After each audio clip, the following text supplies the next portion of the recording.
Hey guys, this is Manshark Sub LPs.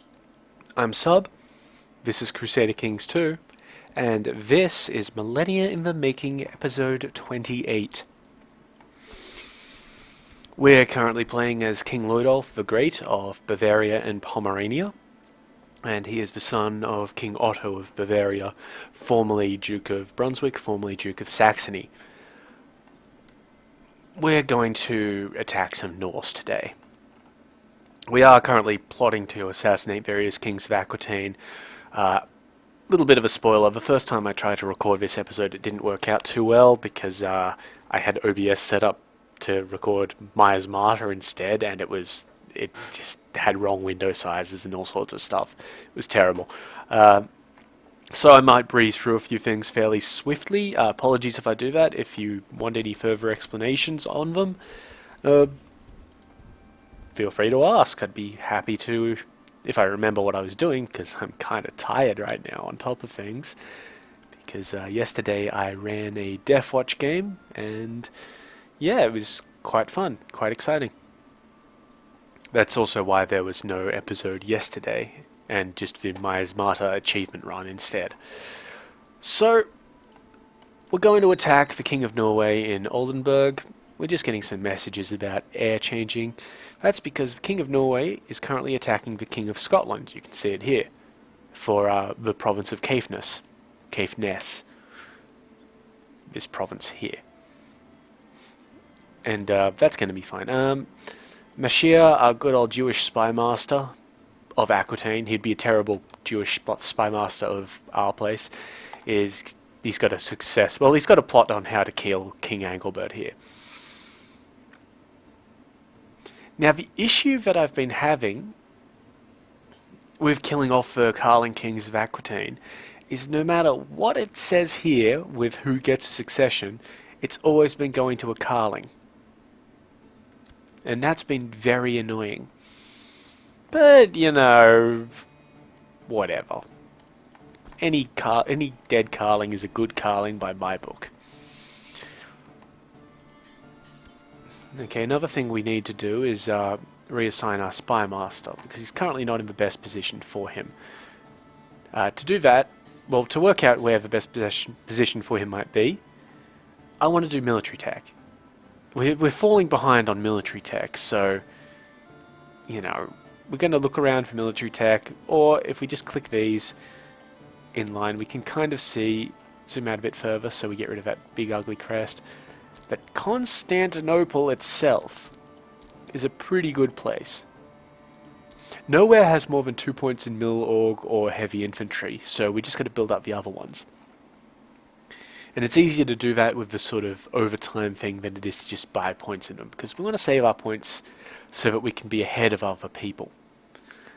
So we send him to study there. We're also going to pull our Chancellor out of Karen, just because a little assassination thing against the trying to get people on side to assassinate my brother-in-law, Du Basilius here, isn't really going too well at all. He's too good at intrigue, too good at diplomacy. People like him too much.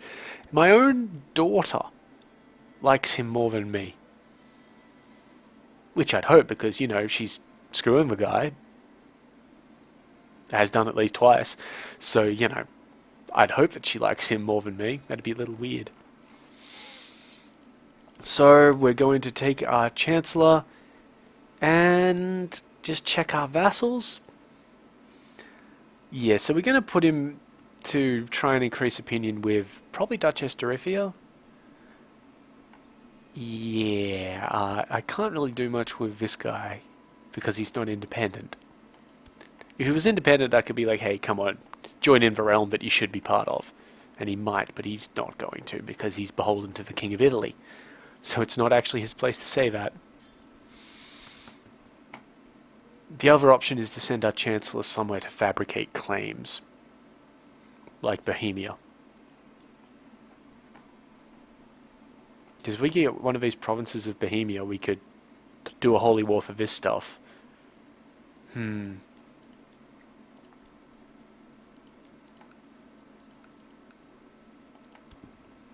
Yeah, it's a little weird. This guy, he's a Catholic. Hmm. Yeah, it's a little trying to work out where to put guys. I'd really like the Kingdom of Italy to no longer be part of the Karlings, but if we kill off King Adalbert here, then the King of Lotharingia / Burgundy gets it. And we can't kill this guy. This guy's... He's got a pretty crappy intrigue stat, but everybody likes him, I believe. Except, you know, us. And if he dies, the King of Italy gets all of his stuff.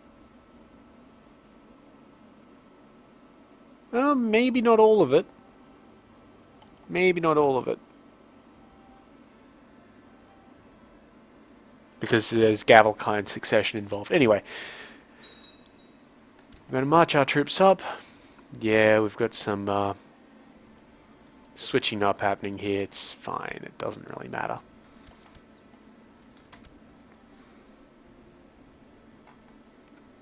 We're going to get this war underway to begin with because it's going to be a long war.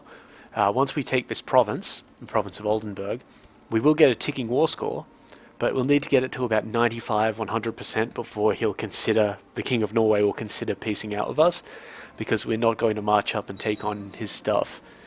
The snake slipped away, or the king evaded the snake, and now there's a snake hunt on, but it's okay because nobody suspects us. Castletown got built in Munchen, so we should see the, yep, there we go, the gold amount from Munchen has picked up. And we were going to build a militia training ground in Wittelsbach. Okay, so we just wait until the 18th of July before we send the declaration of war. Yeah, the old exploding in trick. This guy. I'm so glad he's not in my court.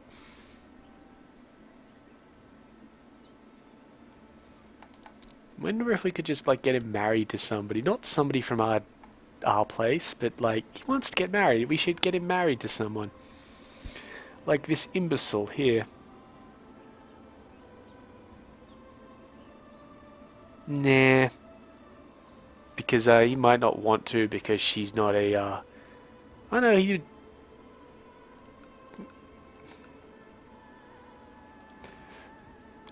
doesn't want to, sort of thing, because she is an idiot. Like, she's literally got the imbecile's trait.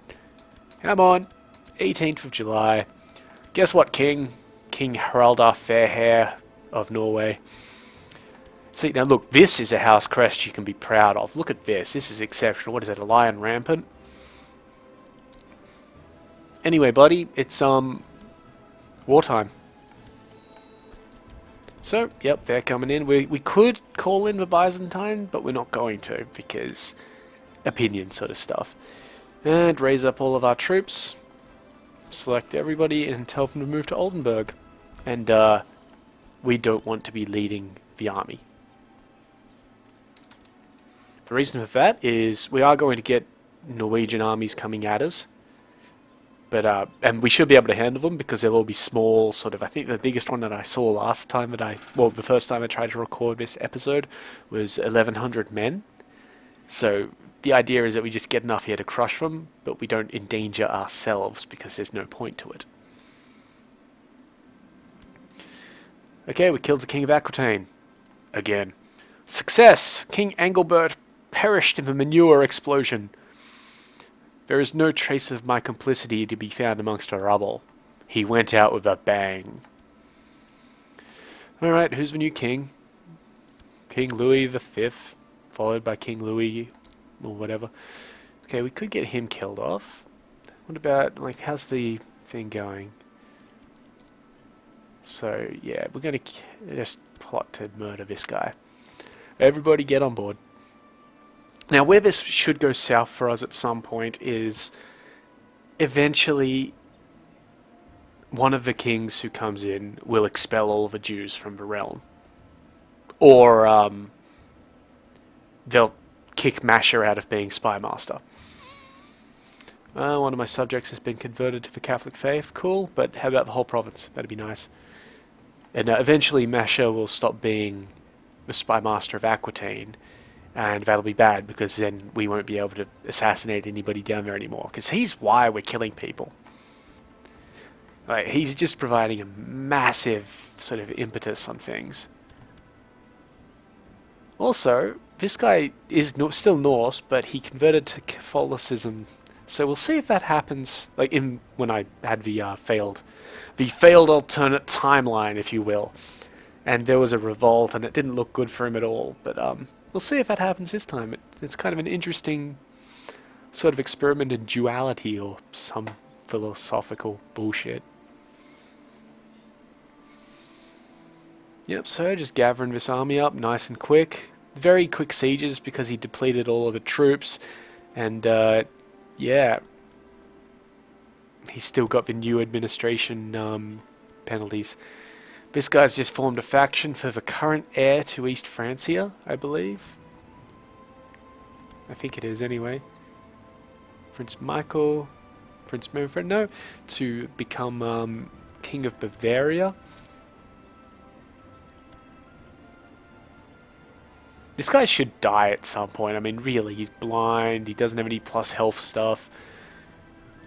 His son doesn't look to be... Oh, his son's ambitious, so that's not a great start. But I don't want to go around assassinating people in my own realm yet.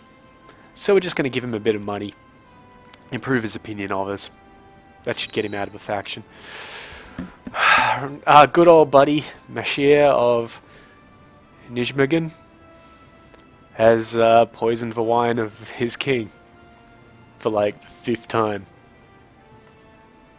I'm not kidding. It's a dangerous dangerous occupation being king of Aquitaine right now.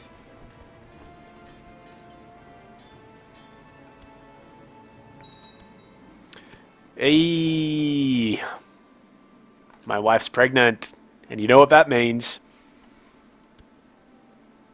Hopefully it'll be a son. I really hope that it's a son.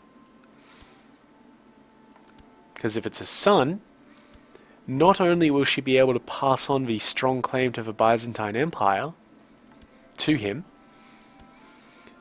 but he may be 4th in the line of succession. We'll still have to murder some people, but, you know. And he will also be a little finger, which is the most important thing. Yes. Now, I don't think I've talked about this yet, but well, in the alternate timeline thing, I covered that taking over the Byzantine Empire isn't really, like, it'd be good, but it's not the be-all and end-all of things, because they're all Orthodox. They're all Greek, or Croatian up here. So that's an immediate, like, -30 opinion that every single lord in this place is going to have against me. Not wonderful. I mean, we'll eventually be able to convert them through and all that sort of stuff. Speaking of converting. Nope, she still won't convert. That's fine. We could give her a little bit of gold and she might do it. We might do that after she spits the kid out. That's how it works, right? They spit it out of their mouths. That's how childbirth is, isn't it? The prince did not drink the wine, and why are we getting this guy showing up? Why are we trying to murder him? Did he? What? Okay, I think something's happened there where... Oh, okay, we're going to stop that plot right now. That plot stops because Aquitaine is now part of the de Toulouse dynasty. So that's pretty cool. Don't quite know how that happened. And yeah, all the heirs are working out fine for us there. Nice job. So we've helped out there a bit. The Karlings may eventually take it because previously, if you remember, the de Toulouses had previously taken over Aquitaine, and then it became Karling again, I guess. So let's have a look at what other assassination options we have. Italy, Lotharingia / Burgundy is a real pain in the arse to deal with. We've got to kill 2 kings, and it's just awkward, really. I think the best bet is to kill the king of Lotharingia, because Burgundy and Lotharingia are both under Gavelkind succession, so one of them will probably go to the Italian king, but the other one will split off to, say, Lothair Karling or something. Unfortunately, we've got no chance of killing the guy. What about West Francia? Nope. What about his heir? Ooh. That's a bit better. 101.4. You're not really getting anywhere by killing his heir, though, because that's only one of his... brothers, and while he has no plus fertility traits, his wife has plus 15% fertility, and no negatives, and they're both very young, so he's probably going to spit out a lot of children. What about East Francia, my old rivals? I'm pretty sure this guy is about to die. He's 67 years old. And he's had 1 child, Prince Michael. So, again, I can't even assassinate him. Oh, I could almost get Prince Michael. Let's just try and see how we go. Just for, you know... It's not exactly shits and giggles, but it's fun. So we do have a lot of backers, including at least one of the Prince Archbishops. So that's the ducal sort of religious title. 104, so technically that's fine. And wow, we don't have any more potential plotters to add to that, so cool. And we can finally tell Baron Morgan to fuck off and stop trying to kill us. Just because his plot has had so little power for so long, sort of thing. Which is good. It means that he's no longer trying to kill us. Now, we do have a Karling in imprisonment. She is technically being educated by the Mayor of Blayfield. This guy. I don't want her to be educated by that fellow. And technically he's not educating her because she's in our prison. So, because she's our prisoner, we can choose who educates her.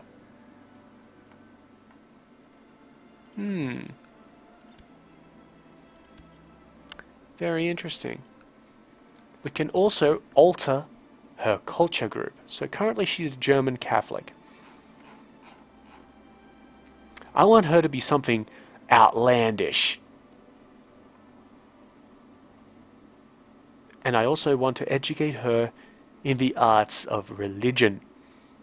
So, yeah, she probably won't be able to get any of that sort of stuff. Yeah, it doesn't say that she'll change any of her opinions, but it doesn't really matter. We're giving her to somebody who will educate her in the arts of religion, which is minus fertility, which means there is a slightly lesser chance of the Karlings spreading more of their dynasty around the place.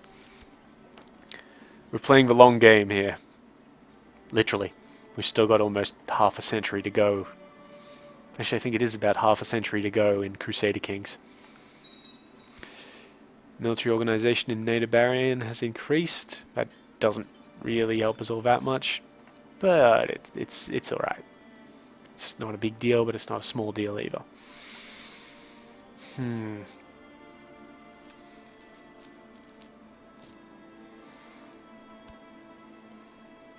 We may turn our marshal. Hold up a second. There we go. We're going to replace our marshal with Lothar, the Count of Wolgast here. And we're going to send him to research military tech. Because that should bump,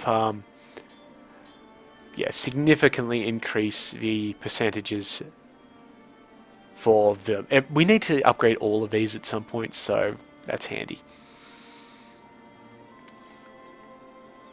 Siege is progressing.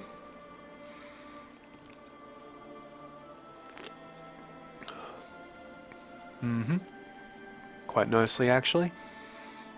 We could assault it, but, you know. This guy wants to be marshal. I don't want him to be marshal because he doesn't like us at all. Give Lothar a chance.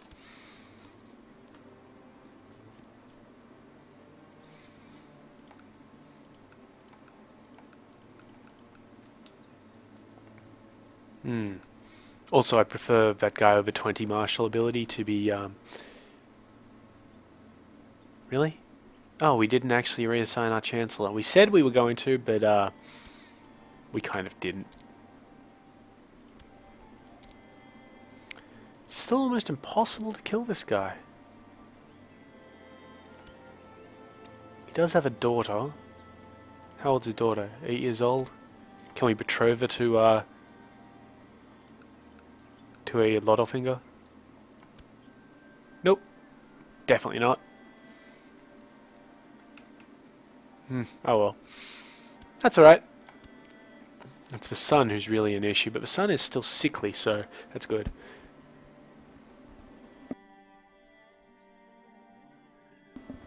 And hopefully I managed to mute that microphone in time, because that was one hell of a sneeze. So, our Chancellor... Just get rid of that. Our Chancellor needs to work with Duke Wilhelm of Austria, who should be in Österreich. Yes, certainly is. So we send him down to Österreich. Lovely. And all of our... Yeah, the rest of our guys are doing fine. Our chaplain is still trying to convert the county of Wolgast.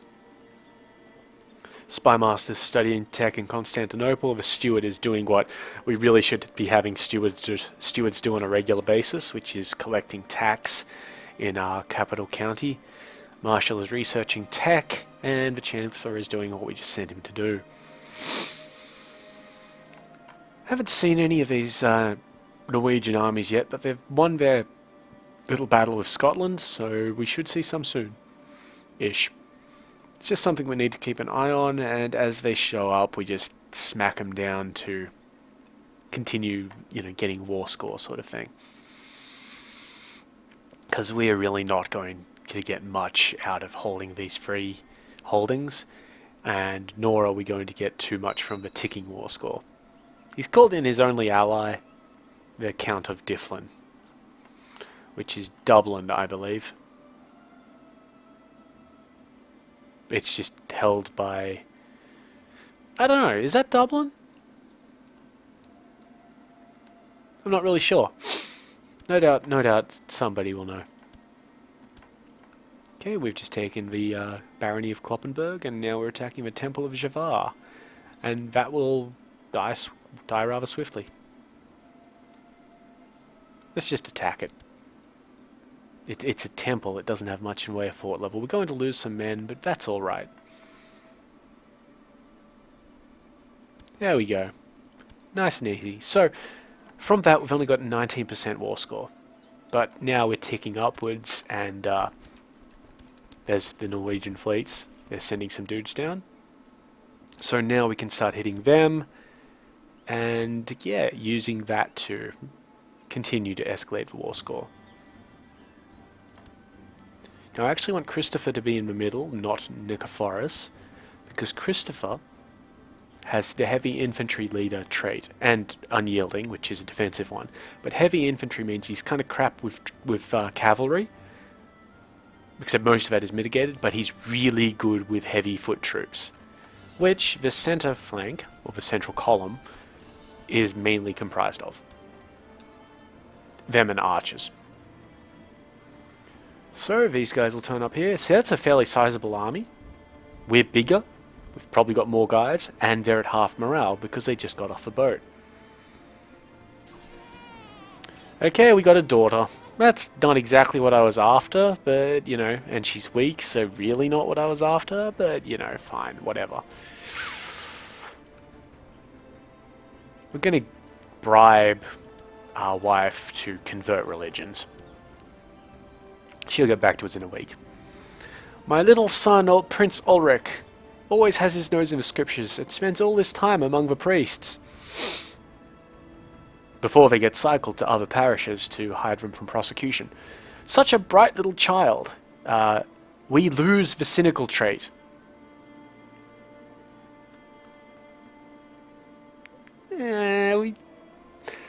It's kind of hard to say, really. I mean, it's not a bad trait to have, but it's not exactly a good trait either. And Prince Ulrich will gain the Zealous trait, which he's already gotten, but that's from, you know, this event popping up. And that's a pretty damn good trait, I have to say. I mean, look at that. He gets much more piety per month. Uh, Other people of the same religion with the same trait get a bonus against him. His martial goes up, all that sort of stuff. Or I will not raise a zealot, which loses him that trait. We're thinking to the future, so we'll give him the zealous trait, and we've lost cynical, so our intrigue has gone down slightly. No dramas.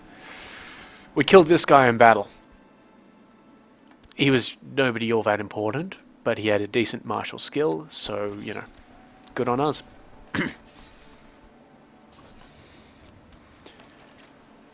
Princess Sophia is now of the Catholic faith.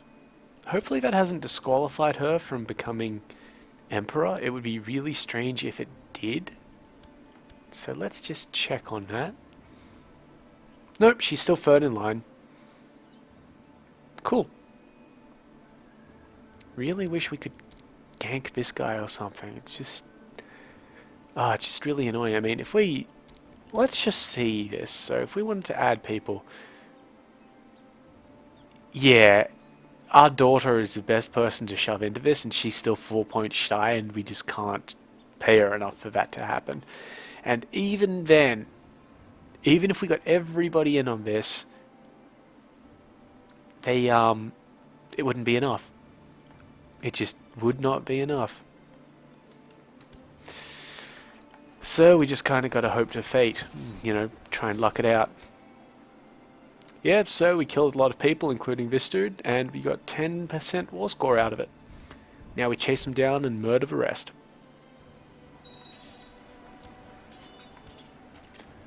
Yeah, just an information telling us that we've been attacked and we were attacking and all this sort of stuff. It's fine. Another 6% war score. Now we settle in for a bit of a wait, but he is sending more troops.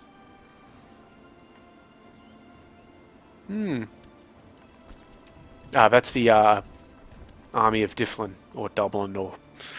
I don't know. I honestly don't know. So yeah, we're attacking them, and yeah. Okay, so we promised this guy that he had a chance to become marshal. He didn't. We're not going to change up who our marshal is, despite our current marshal being ill, just because our current marshal really likes us. So I rule in the kingdom of Bavaria. Yes, this is my realm. Another near 6% war score. That's great. So this guy hasn't converted to Catholicism yet. It's kind of interesting, but, you know, it's not unheard of.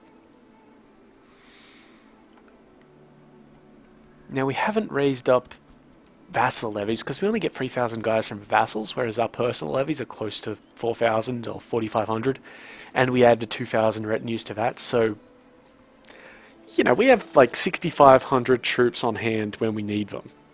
That's not bad at all. I mean, really. Yes, it costs us money, and yes, we are currently losing money because of it, but, well, the next thing, we've almost upgraded the castle town in Andex, which will get us even more money and probably put us over the points so that we will actually be making money when we have all our troops raised. And, yeah, it's pretty much how that's going to go. We could try raising the city taxation law again, but, not terribly concerned with that. So these are the three heirs to the place. Right, so the previous king of East Francia died.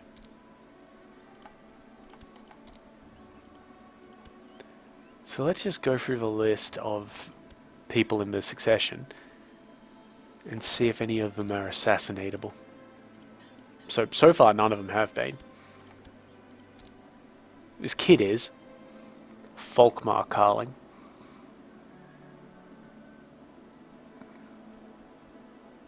It's not really worth it. No, it's not really worth it. We do have reasons to go to war with him, though. Now that's interesting. We can't check them because we can't declare war if we've raised levies. That's fair enough. The entire levy system is there to prevent you from doing what we do with retinues. And ultimately what we do in Europa Universalis. Though the main difference in Europa Universalis, that's a big army there, is in EU you can't move into foreign held territories unless you have a diplomatic agreement to let you do that. And declaring war on somebody who you have a diplomatic agreement in which to do that is a bad thing. Whereas in here you can move your troops through whatever. So there's that castle town that's been built in Andex. And yeah, we're currently making money. Go us. Yeah, we lost a guy, George Imadinger. It's a bit of a shame. He was quite a good martially inclined individual. But it's alright, it doesn't change the battle.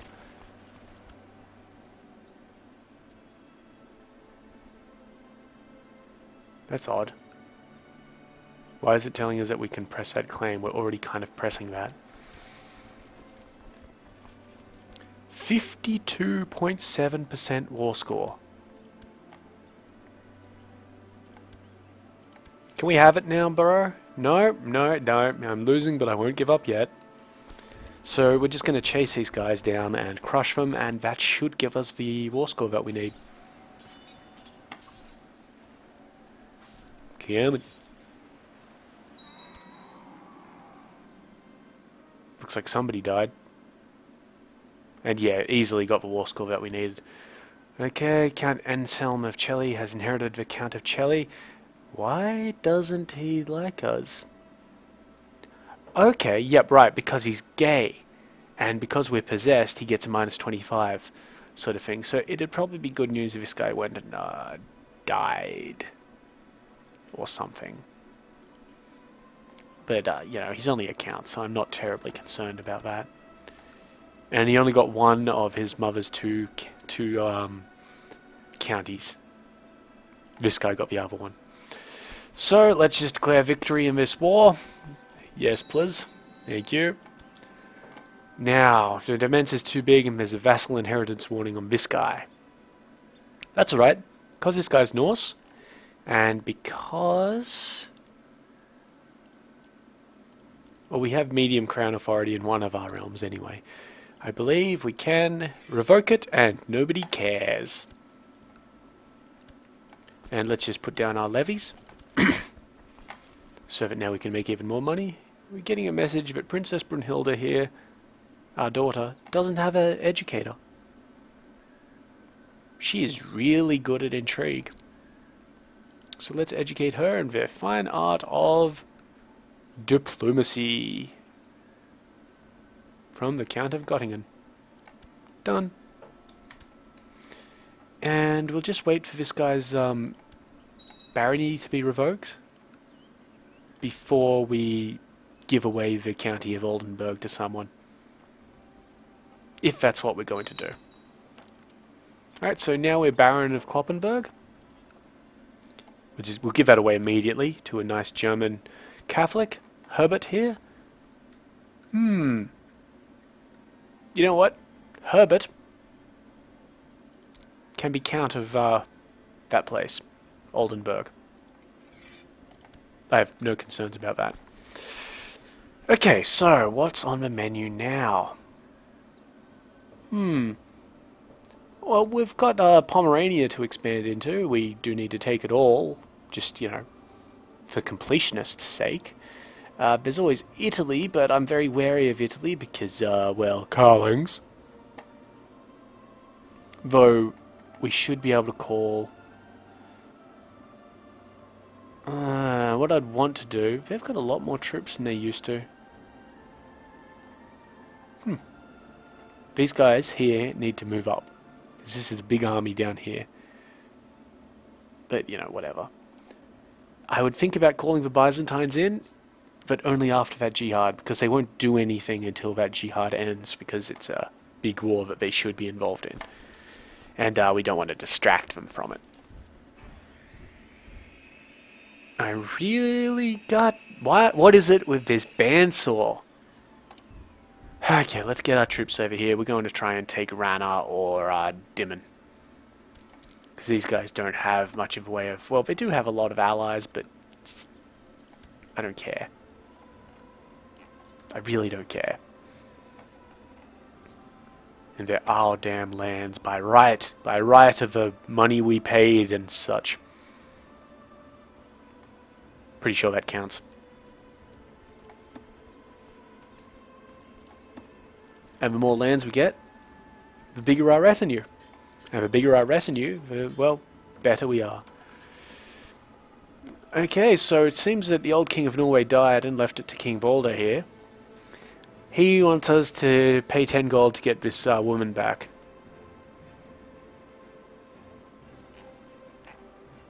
No. If you'll also note, he has universal negative opinion against him. Because he's somehow got a short range modifier of minus 45. You know what? Oh, wow. How's his kid brother or something? Is that his kid brother? No, that's his child. I'm fine with letting him stay in charge because he might just completely shatter the entire realm of Norway and it'll be hilarious to me. Let's get rid of that. Okay. Yeah, so we're just going to keep doing our own little thing. We could go to war with Shalland, but it would be a holy war, I believe. And we can't offer vassalization because lol, false religion. Anyway, we had some Casus Belli, if I remember right, against the King of East Francia. Indeed. Bresgau or Ulm. Really? Is that it? None of those are very good. I mean, it'll give us some of East Francia, and getting some of East Francia is good in the sense that I don't even know how many titles I hold of it and how many I need, because I can't check that because he's at war. Yeah, it's a real concern. It is a real concern. Oh, come on, bro. Let me excommunicate the guy.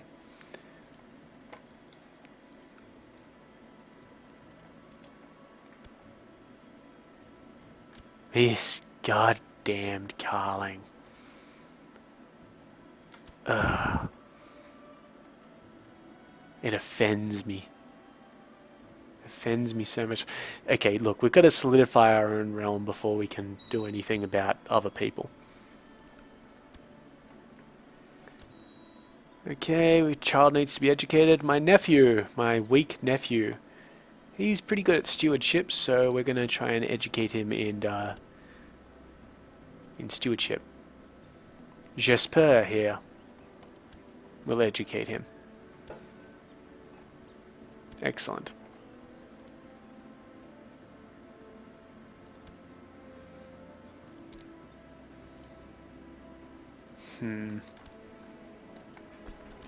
Now, we shouldn't need too many troops to deal with Rana.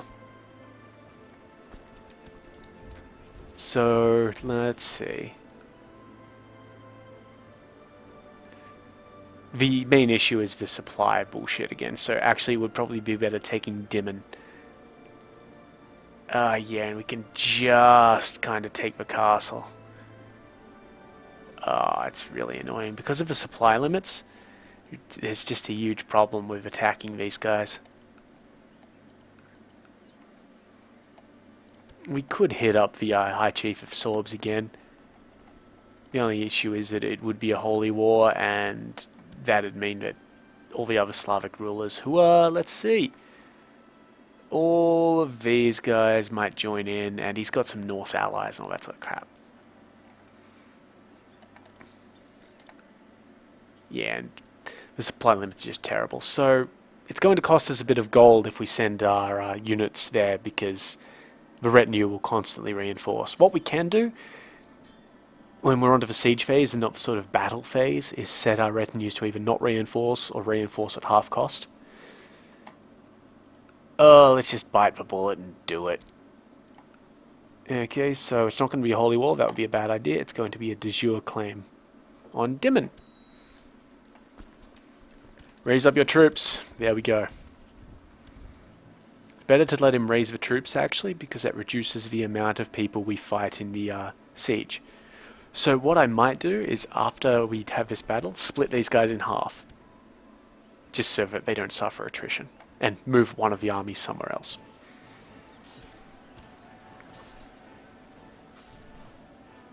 Okay. So this is again sort of not a great concept for us here because we're being flanked. But we should be fine. He's called one of his allies in, this guy who is this realm over here, so they don't matter. But yeah, because we're only one central column and we're being flanked by two, we're taking a bit more damage than I'd like. He's called this guy here in. That's fine. We cornered this guy and murdered him viciously.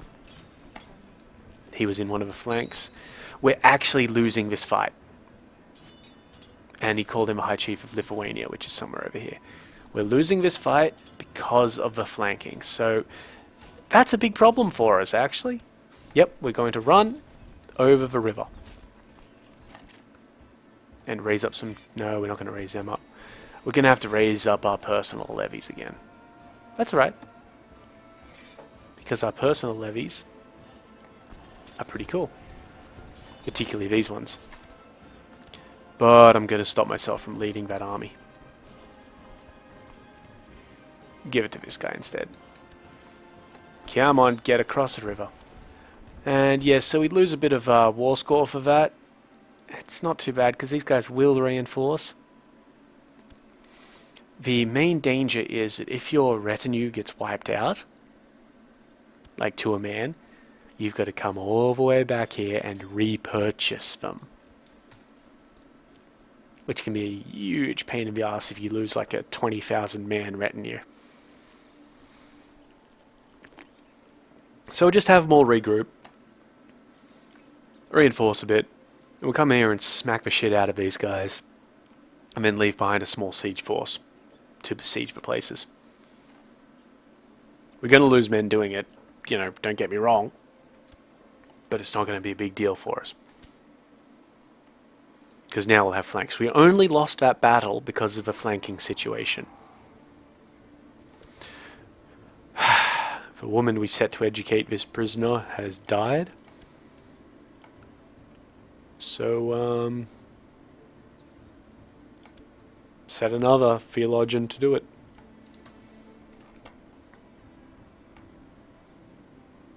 And now we're not combining these armies. That may result in them moving at slightly different speeds due to their commanders, but we're not combining them because I want to split them up again at the end. And this just makes it a bit easier to do that. Come on. Everybody stack up. It's almost the end of the episode, I think. I think I started this about 50 minutes ago, so we'll probably see how this battle goes and all that sort of stuff. Our sister-in-law wants to have a daughter. That's not great, because we don't want her to have a daughter, or any children. Okay, we're not going to attack across the river, that's a bad idea. We're going to head up into Brandenburg, nope, Mecklenburg, and then over to Dimmen. They'll all get there. They'll get to Mecklenburg at the same time, and then we'll see where they go from, like, how fast they'll move into Dimmen from there. So they cross the river, and yeah, pretty much all the same time. It's fine. So, crush. Yeah, see, we only have 2 flanks here, but we're going to absolutely demolish this one, and, well, let's see how it goes.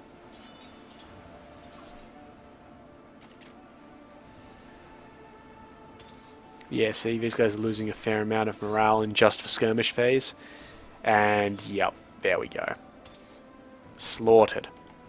9.8% war score. Now what we need to do is get our forces which aren't the retinue. Now the retinue, it should be this guy. Let me just check that.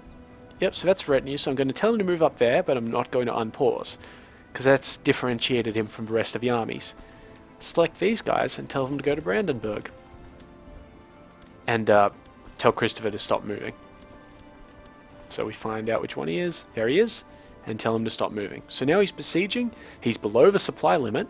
And as soon as these guys get out of a damn place, he won't be taking attrition. The siege will be terribly slow. But not much of an issue.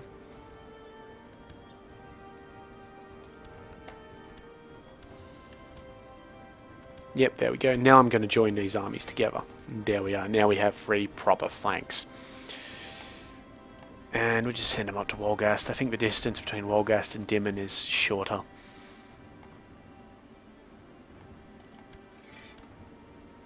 And so that'll allow us, if these guys are going to get attacked by a big army of pagans, we can just move in Mayor Andreas's army. Nice and easy sort of stuff. So yeah, we just keep a bit of an eye on it, make sure that our better guys are there.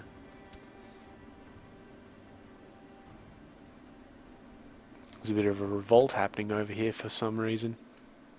It's kind of cool. The East Francian is still involved in the Lotharingian revolt. I don't know why they haven't crushed this. I mean, it's this one province. It's not like it's tough. Alright, so now these guys are taking attrition because they're above the supply limit. I'd prefer them not to be doing that. So what I'm actually going to do is divvy up some of these troops. Let's see. So we go up here and we click new unit. I want about 1,000 guys in an army. The Barony of Munchen does that exceptionally. And we're going to keep these guys here until these ones get here, because if we move these guys out, we reset their morale to 100%. But if we wait for these guys to get in, it maintains the siege. Sort of thing. They do lose some troops, but it's not a big deal. Okay, then we want the army of Christopher. Yep. And they're moving out. Let me see. 4th of July, 3rd of July, 29th of June. So that's where we should be moving them to Rostock.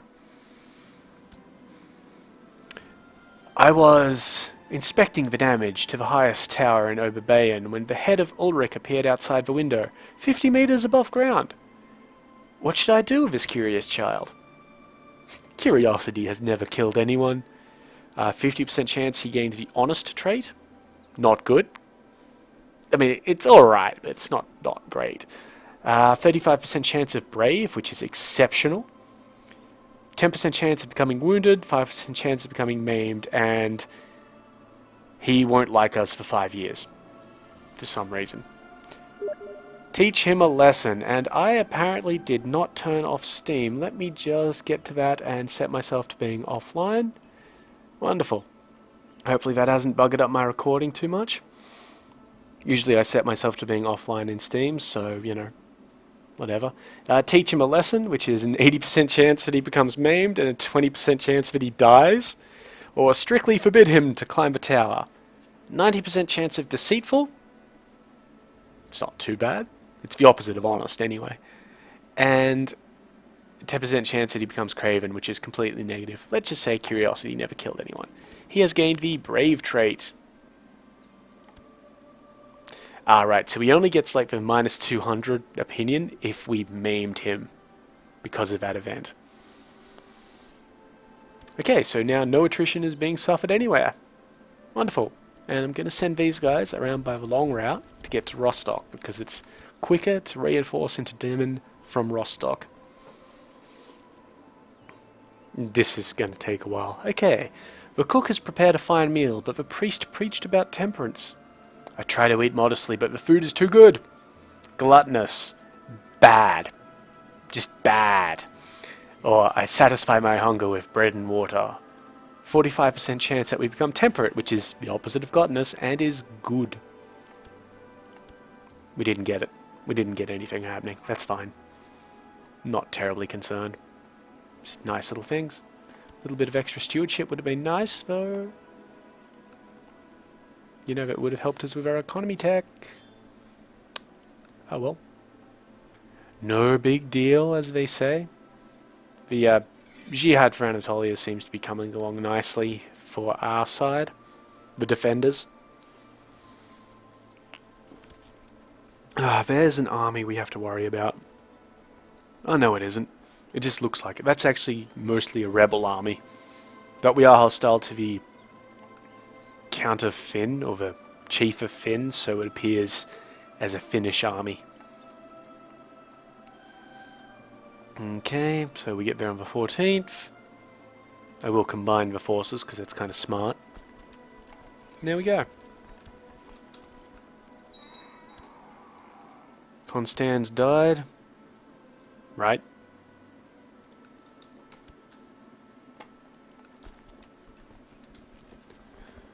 Okay, so because this siege is going to take a while, and then we have to siege down the other two places, and they're probably going to take a while as well, I think we might leave it there.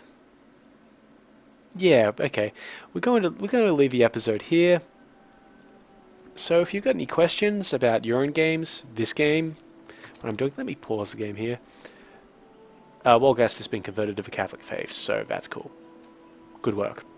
We're just going to leave him there for the moment because we're probably going to put him into Dimon relatively shortly. Although, we're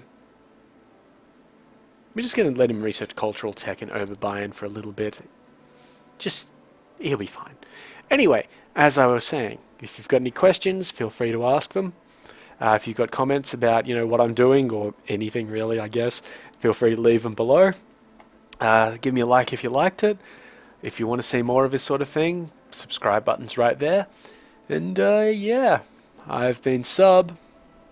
You've been yourselves. Later.